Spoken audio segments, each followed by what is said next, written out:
Hi, fun seekers. Welcome to another edition of the Christ is All podcast. I am under the weather, as you could probably detect. In today's episode, we're going to feature a message I brought recently on the Old Testament story of Joseph. And this message is part of a new masterclass entitled Atomic Freefall, Becoming Strong in the Broken Places. And this masterclass is part of the Deeper Christian Life Network. And this podcast has featured other messages in various masterclasses on the network. We have some messages from the Beautiful Pursuit masterclass. We have some messages from the Everlasting Domain masterclass, Restoring the Kingdom Message. We have some from the Exquisite Passion masterclass, A Deeper Journey into God's Eternal Purpose. And we have some that are part of the Spiritual Graffiti masterclass, Galatians in 3D. Anyway, this one is on Joseph. It's called From the Pit to the Prison to the Palace. And I hope it encourages you. I hope it blesses you. Again, if you want to hear the rest of the messages in that class, as well as all of the other master classes, just go to thedeeperchristianlife.com and you will see a join link or the launch out into the deep link. And you can read all about it. You can listen to samples, read testimonials, and join the waitlist. Invitations to the network are only sent via email. Here is From the Pit to the Prison to the Palace. Atomic Freefall, Becoming Strong in the Broken Places. In this session, we're going to talk about Joseph, and you can entitle this message, From the Pit to the Prison to the Palace. And we find the story in Genesis 37 all the way through Genesis 50. It's a good chunk of the book of Genesis. Now we need to go back to about the year 1650 BC. Now, scholars disagree as to when Joseph actually lived. Some have him at 2000 years before Christ. Others have him at 1600 years before Christ. Others have him at 1700 years before Christ. So we'll just say 1650 if we wanted to turn this into a narrative. But there is a young kid named Joseph. He is 17 years old. He's a teenager, and he is supremely handsome. He is a Hemsworth or a Jonas brother.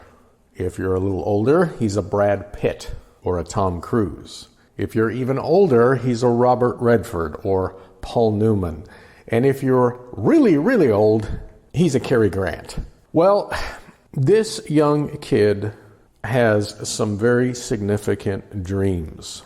And in those dreams, God reveals to him what his destiny will be.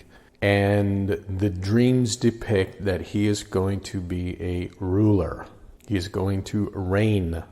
To really get the meaning of what's going to happen next, we have to put Joseph in perspective in relationship to his brothers and his father. His father, of course, is Jacob.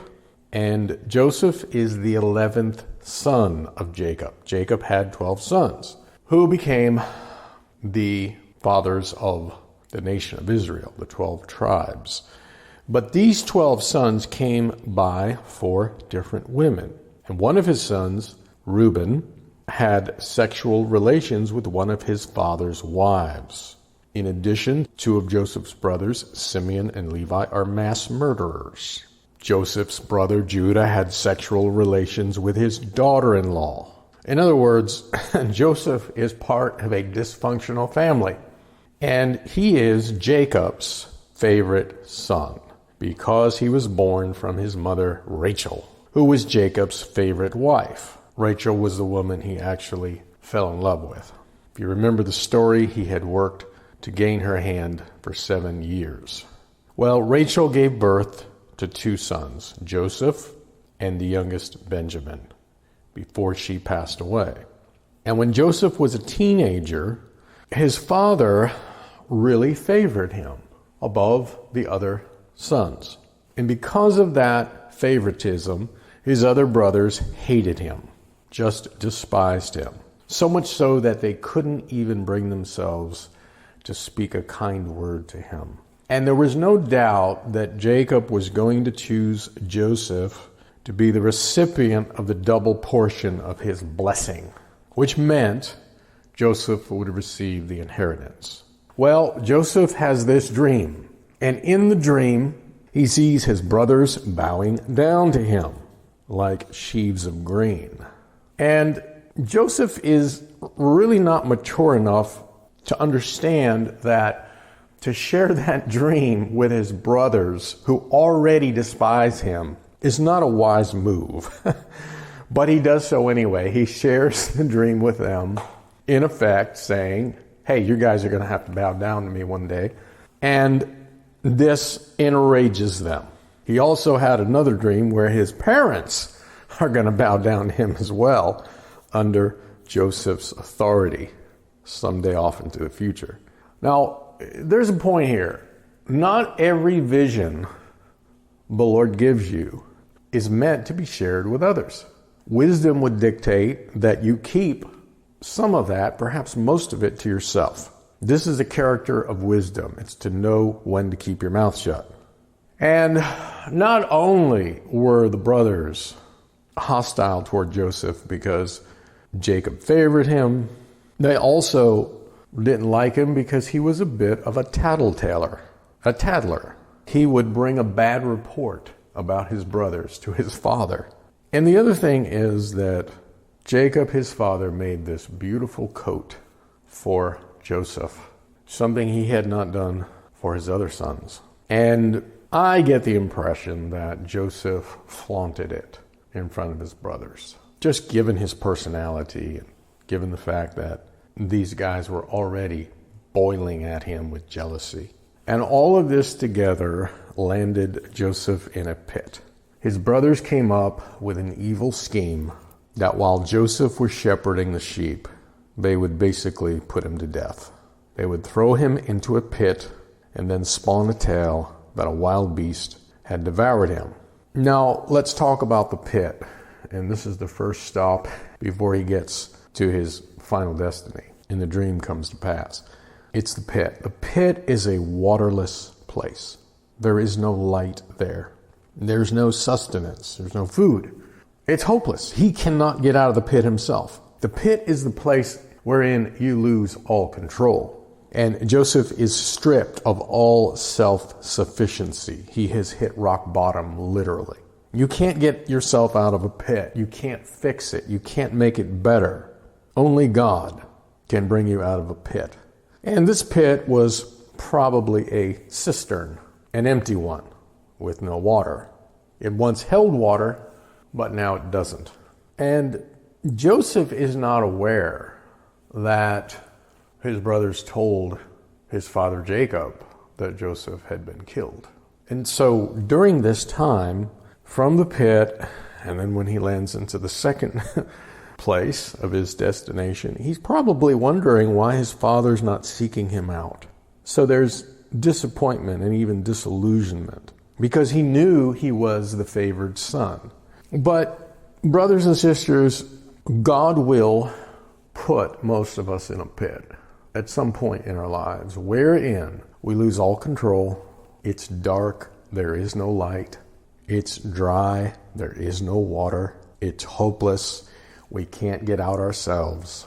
And the greater God's calling on your life, the greater your destiny is, the deeper the pit will be.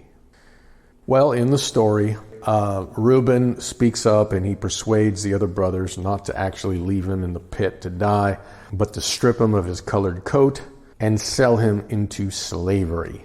And some Ishmaelite traders come along the path, and Joseph's brothers sell him as a slave to Egypt.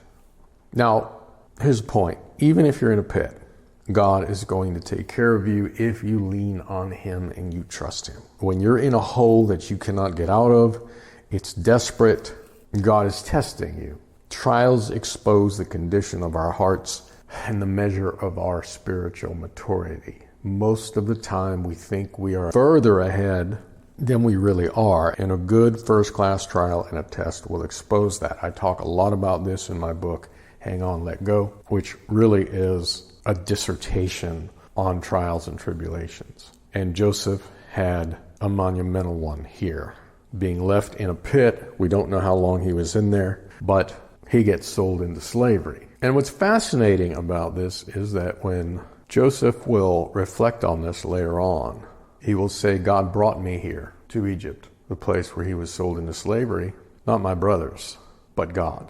He recognized the sovereignty of God in all things, even those things that were negative and painful. 2 Chronicles 32, verse 31.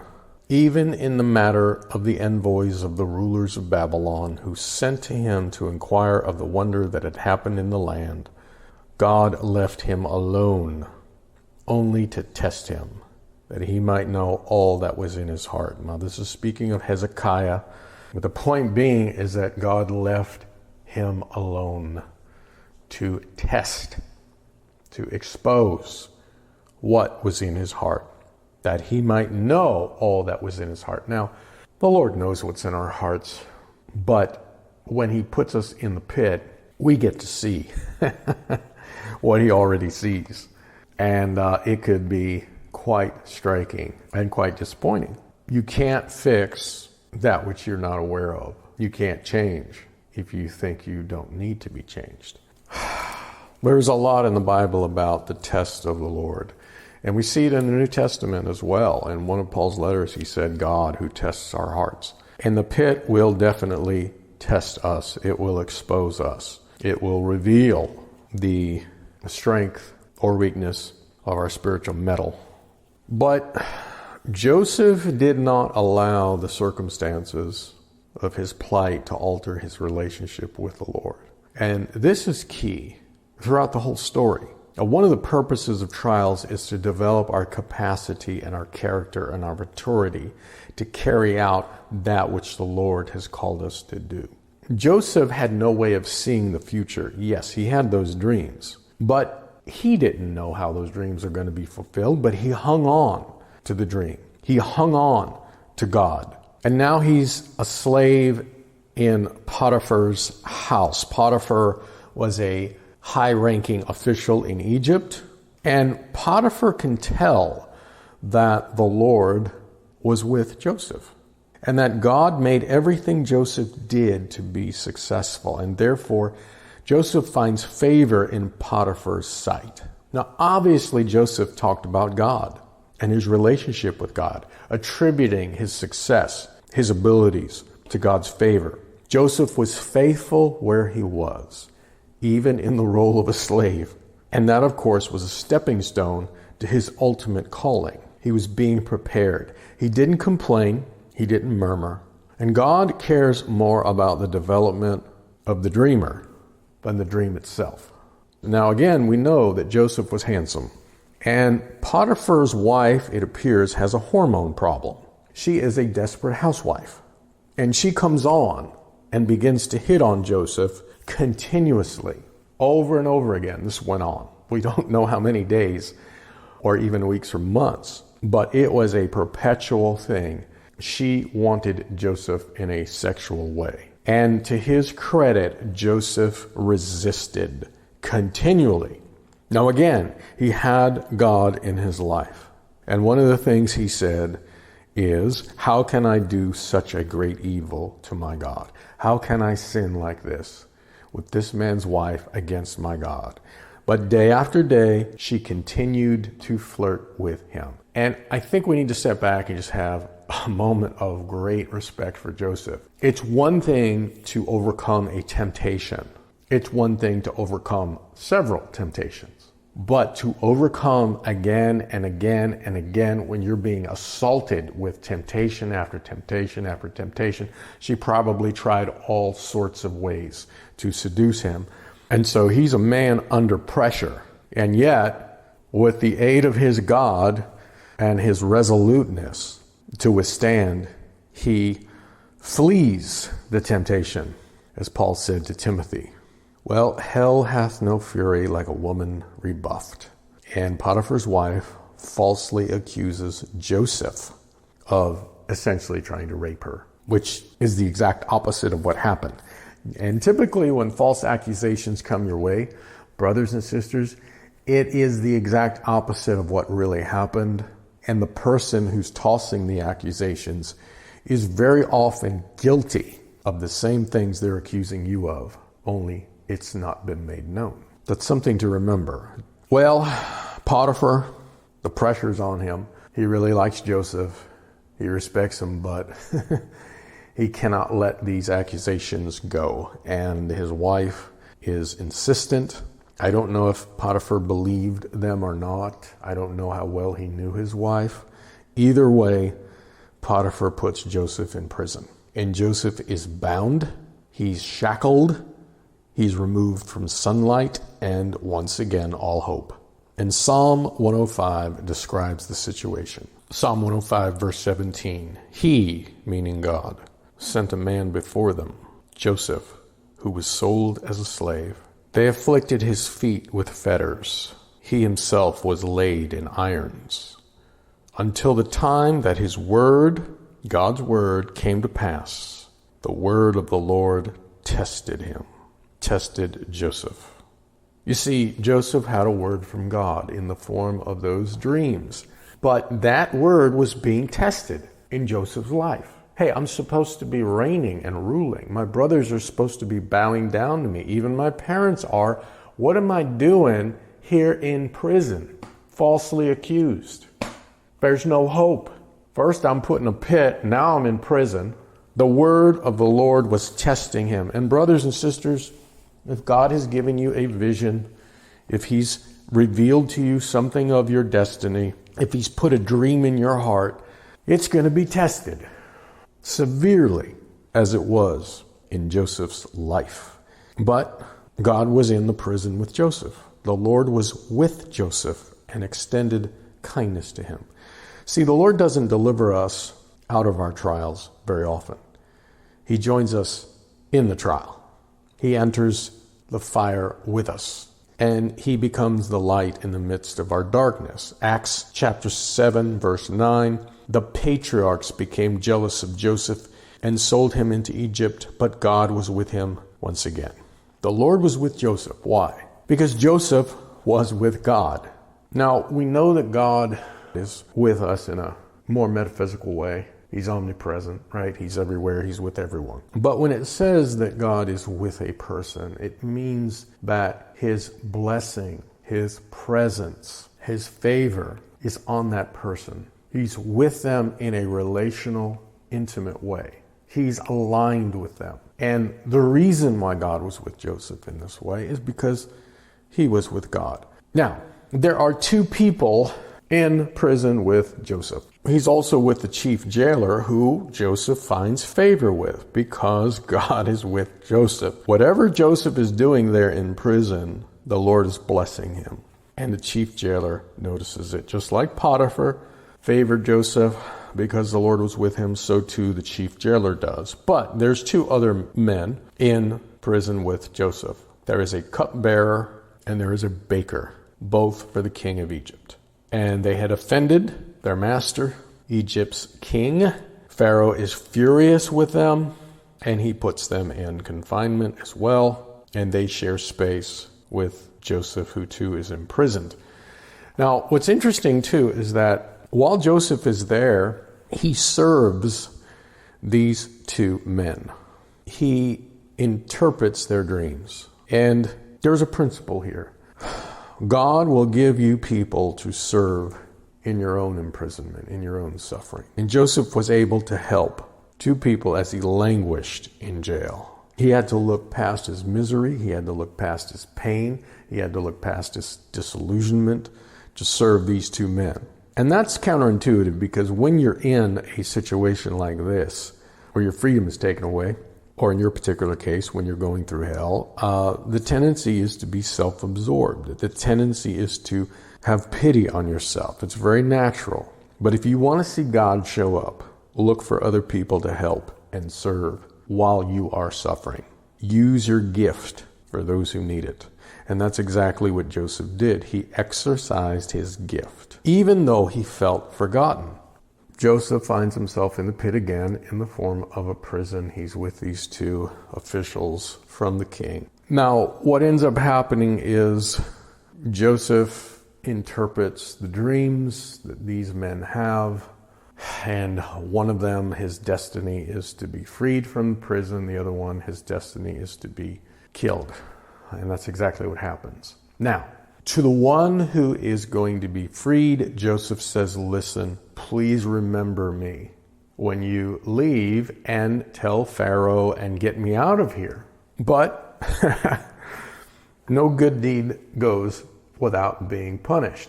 Joseph helped this man, interpreted his dream for him, and he forgets Joseph. And he forgets him for 2 long years. And Joseph is now languishing in jail even longer. And apparently he was there for quite a while. It was a long pause. And years pass, and Joseph does not know what God is up to. He doesn't know why the Lord has allowed these horrible things to take place in his life. But we know there was a purpose in it. And he believed that his God was with him and it was going to turn out well. Even though he thought he was going to be delivered, when he told this one gentleman his fate, it looked like the day arrived. But the cupbearer forgot Joseph. And Joseph had no way to get his attention. There's a point here, and that is that when you're in the prison, there will be things taking place where you think you're almost there. You think your freedom is around the corner, but it isn't. It's a false flag. And what God is doing there is he's strengthening you and preparing you for your future even more. And the Lord wants to get full credit for your deliverance. If you're delivered too fast, he can't really get the credit. Not as much as if the deliverance looks hopeless. And so when Joseph was finally freed from prison, he knew it had to be God. The other thing is he wasn't ready yet in the eyesight of God. Well, Paul said in 2 Corinthians chapter 1, verse 8, we are completely overwhelmed beyond our strength so that we despaired even of life. God was stripping him, breaking him of all self-dependence, of all self-sufficiency, of immaturity, which Joseph showed in the beginning in how he related to his brothers. God was putting Joseph in a situation that was far too much for him to bear. And yet, when you look back on your trial, you will see the grace of God carrying you. And that's exactly what happened to Joseph. So 2 full years go by. Joseph is sitting in jail, hoping the cupbearer will remember him. And then there's a surprise. And this has been true in all my trials. When God is ready to pull the trigger and set you free and end the nightmare, he will do it in a way that surprises you. And that's what happens. A crisis hits Egypt. And now the cupbearer finally remembers Joseph. And he brings him to Pharaoh, and Pharaoh calls for him. Now, let me just hit pause here, and I'm going to back up because I do want to make a point, and I'm going to do it by using some imagination. When Joseph was in prison with those 2 men, the baker and the cupbearer, there were 2 other men with Joseph that the scripture does not mention. But it is found in one of the Syrian manuscripts of Genesis, and only I have possession of them. Which being interpreted means I'm adding some holified imagination to the story. All right, let's look at these 2 men. One man is an Egyptian soldier, and the other man is an Egyptian scribe. And the soldier is swearing, cussing, and blaming Pharaoh for his plight. And the scribe is cussing and swearing and cursing the gods for putting him in prison. And he looks at Joseph and he says, you're an innocent man. I believe your story. You've done nothing to deserve this, but God is putting you here. This is God's fault. You ought to curse him and die. And so the soldier is cursing and swearing against Pharaoh, blaming Pharaoh for putting him in prison as well as Joseph, an innocent man. The soldier blames Pharaoh, the scribe blames God. One is blaming man The other is blaming the Almighty. And brothers and sisters, those two men, the scribe and the soldier, will speak to you when you're going through your trial. One will tempt you to blame God and become bitter with him. The other will tempt you to blame man. And brothers and sisters, neither was the path that Joseph took. He recognized the sovereignty of God, but the sovereignty of God was good. Joseph knew that God had a purpose that he could not see, that was beyond what he was going through. And the Lord finally, after years, comes through. And Pharaoh calls for Joseph, and Joseph shaves, gets a change of clothes. He's been in this dungeon, this prison for a long time, and now he's got a fresh start. Through the breaking of God, in the pit, in slavery, and in prison, Joseph is broken of his self-sufficiency, of his independence, of his immaturity. And he says, I'm able to interpret your dream, Pharaoh. God will interpret it. And he trusted the Lord to give him the answer. It was a suddenly in Joseph's life. Even though he had been languishing in prison for a long time, when the call came for him to come out, it happened quickly. You see, a dream was given twice to Pharaoh, which means it was determined by God, and that God is going to carry it out soon. You and I cannot go by how things ever look in the natural. God is working behind the scenes, even if he seems absent. And Joseph interprets Pharaoh's dream, or just before, for years, he was left there in jail to decay, to be forgotten and passed over. But the Lord knew what he was doing. And the fact is, brothers and sisters, the higher your mountains, the deeper your valleys will appear to be. Now, Joseph had a right to be angry. He had a right to be bitter, to hold a grudge against his brothers, against Potiphar's wife, against Potiphar himself. The whole thing was unfair and unjust. And the quicker you can learn the fact that life is not fair, the better you will be. And Joseph instead offers forgiveness. He doesn't hold anybody hostage for the pain that they have caused him. He's not seeking revenge, which is a good test if you've truly forgiven someone. You do not seek revenge. Seeking revenge is a mark of unforgiveness. And all of these people in Joseph's life did not ask him for forgiveness. Yet Joseph gave it to them anyway. And that's what real forgiveness does. It forgives even when people don't ask for it. And what's fascinating too is that when his brothers finally show up, and they do, because they have to get food from Egypt, and Joseph is made, elevated to vice president of Egypt. He is Pharaoh's right-hand man. And there's a famine, and the brothers, the sons of Jacob, the brothers of Joseph, have to travel to Egypt to get bread, to obtain food. And I'm not going to rehearse the whole story. It's really moving. At first, they don't recognize Joseph. Joseph hides his appearance from them. He weeps because he knows who these brothers are. It's been many years. But he not only forgives them, he helps them forgive themselves.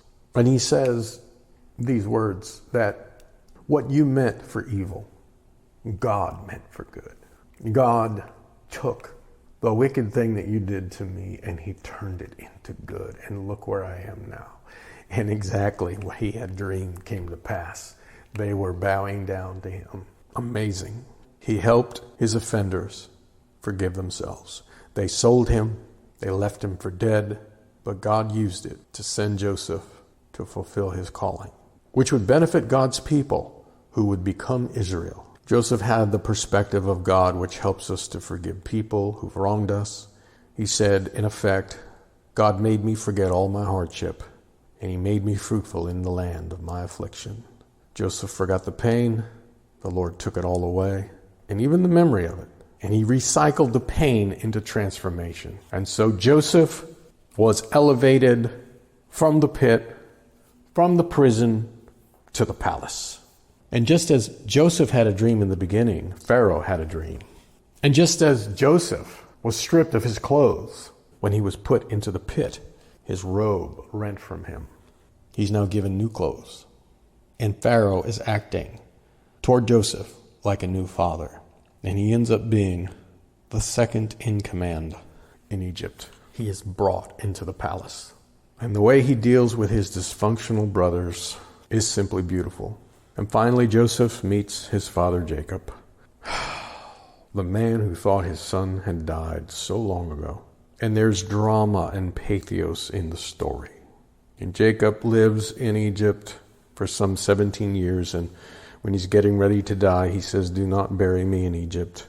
Bring me into the land of my fathers, our fathers." Joseph says, "Absolutely," and Jacob says, "Swear it to me." He makes a covenant. And Jacob, whose name is Israel, worships his God as he leans on his staff, and his legacy is made whole. And his son, who he thought had died, is now Egyptian royalty. And Joseph says, "We do not want an Egyptian funeral for my father." And all of Pharaoh's staff, they go along with it. He gives Joseph all of the funeral funds, and it's a massive funeral. A very large company go out. And here he is, Joseph, ruler of Egypt. The dreamer has seen his dream come to pass. The brothers are restored. He meets Benjamin. He deals kindly with his brothers who treated him treacherously. And Jacob and his family settle in Goshen, which will show up later on in the story. And Jacob, now called Israel, says to Joseph, "I'm about to die, but God will be with you and bring you back to the land of your fathers." And Jacob blesses the 12 tribes of Israel, all 12 sons. He says, "I'm about to be gathered to my people. Bury me with my fathers, not here in Egypt." And his sons carry him to the land of Canaan. And it is chapter 50, verse 20. "As for you, you meant evil against me, but God meant it for good, in order to bring about this present result, to preserve many people alive. Therefore, do not be afraid. I will provide for you and your little ones." So Joseph comforted them and spoke kindly to them. This is a story of God's sovereignty, God being with one of his children in the pit, in the prison, and eventually in the palace. It's a story about the power of reconciliation and forgiveness and redemption. The Bible says 7 times that the Lord was with Joseph. I'll read them to you. The Lord was with Joseph, and he prospered. When his master saw the Lord was with him, and the Lord gave him success in whatever he did. The Lord blessed the household of the Egyptian because of Joseph. The blessing of the Lord was on everything Potiphar had because of Joseph. The Lord was with him. He showed him kindness and granted him favor. The Lord was with Joseph and gave him success. Now, some reflections. What put Joseph in the pit? Jealousy. The jealousy of his brothers. And brothers and sisters, typically when we are put in a pit under God's sovereign hand, there's jealousy somewhere. Someone is jealous. And if God has anointed you and he's blessed you and he is with you and he's giving you dreams and visions, metaphorically, he's leading you, it is going to ignite the jealousy of others. That's what got him into the pit. What got him out of the pit was his trust in the Lord. What got him into the prison? Slander, false accusations, coming from Potiphar's wife, who was offended. And what will put us in a spiritual prison, brothers and sisters, is typically the slandering tongue by someone who has taken offense with us. What got Joseph out of the prison was his gift. He exercised his gift. He was faithful despite his pain, despite his plight. He was faithful. And that's what brought him into the palace. Joseph's life was an outrageous roller coaster, but all things that happened to him were put in place to work together for good in his life. Romans 8:28. In his sovereignty, the Lord providentially arranges all things in our lives to accomplish his great purpose. And remember, when the enemy is working, and no doubt he worked through all of this, he worked in the hearts of Joseph's brothers. He worked in the heart of Potiphar's wife. He's on a leash under God's sovereign hand. It would be 13 years before Joseph received his destiny as ruler in Egypt, to be the vice president to Pharaoh. He was 17 when his brothers discarded him. 13 years pass and he became ruler in Egypt, and the dream came to pass. That is a long time. Never throw in the towel. You are closer than you think. Keep walking the line, and suddenly the goal will be manifested. You may say, I didn't sign up for this. Who did? But God is ordering your steps, so long as you are with him and you're walking with him. For he is an almighty God who transforms pain into purpose, misery into mission, and tragedy into triumph. Consequently, whenever evil comes into your life, put God in the equation, and good will come out of it. All things work together for good for those who what? Love God. That's the peace that's required. Loving God, being faithful to him. And he will take pain and suffering and transform it into his perfect will. He doesn't want visitation privileges with you on the weekends or on Sunday or on Wednesday. He wants to be your intimate Lord. And he knows the right time to bring you into your goal. Work faithfully, serve willingly, submit joyfully, honor God fully. He will connect you to the right people to bring you into your destiny. Development takes time. Spiritual growth takes time. We don't have a microwave faith, and we don't have a microwave God. And you know that God is working in you when you are resilient. And I think that's a great word to put over Joseph's life, resilience. He kept walking the line. He kept bouncing back in his heart. He never lost hope. His foundation was right. And if your foundation is right, brothers and sisters, you'll bounce back. The Lord is good to those who wait for him. To the person who seeks him, it is good to wait quietly. Lamentations 3:25-26. Wait quietly. Resist the temptation to complain, to murmur. When God is silent, he's not still. He's still active. His purpose grows out of our sight where we can't see it, and he will reveal it at the right time. He may put you in an emotional pit. He may put you in a relational jail, a financial jail, a health prison for the moment. Maybe your job is a prison. Know this, he will not pull you out of the oven of adversity until you and the others around you that are related to your purpose and your destiny are ready. Remember, Joseph sat in jail for 2 more years until the cupbearer remembered him. It wasn't the right time for him to remember Joseph before that. God is the one that puts things in our minds. God is the one that reminds us of things. Joseph needed to simmer in the crock pot of that jail a little longer. But his mighty hand will eventually move us from the dungeon to our destiny, from ruin to rulership, when we are ready. And when he's ready and we're ready, things happen fast. So don't be discouraged when you don't see any movement. There is always movement. You just can't see it. I just can't see it. He's preparing the place. He's preparing the people. He's preparing the positions. He's preparing you. And here's another point I want to make, and that is, a case could be made that Joseph was partially responsible for bringing this on himself. Remember, he was a tattletale, reporting about his brothers, what they were doing that were wrong to his father. He was flaunting his dreams, which were all about them bowing down to him. He didn't have to do that. And he very well could have been showing off that coat. It would have been a lot wiser for him to just wear it in private. So he was immature. He did things to increase the negative feelings the brothers already had toward him. Now, that didn't justify what they did, but my point is he wasn't innocent. He wasn't completely innocent where they were concerned. This is good news because most of the trials that you and I face, we have some part in them. Typically, what we're going through is not deserved. It's way beyond whatever part we had to play, just like what happened with Joseph.